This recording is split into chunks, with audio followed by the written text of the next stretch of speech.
So what's up mga idol, good evening. So ngayong gabi pag-uusapan natin yung tungkol sa inassemble nating power amp. So pasensya na kayo mga idol, medyo di tayo nakakapag-upload ng videos kasi busy tayo lagi sa trabaho. May mga bagay na kailangan nating unahin.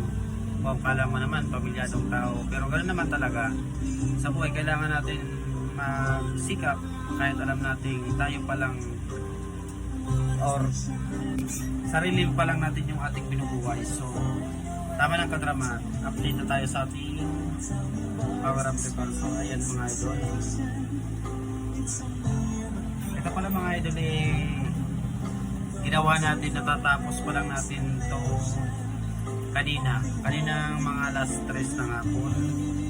So medyo mahirap kasi halos ng parts nito binili, tapos yun, troubleshooting, medyo madugo ang labanan, pero sa wakas gumagana na ito mga idol. So abang-abang na lang sa sound check.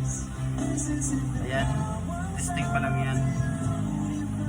Medyo magastos, butas ang ating bulsa. Salamat pala mga idol sa mga sumusuporta, sa mga laging nanonood ng videos ko. Salamat sa inyo mga idol. So sana supportan nyo lagi yung aking mga videos sa ating mga ginagawang content. So salamat mga idol, yun lang po. Thank you.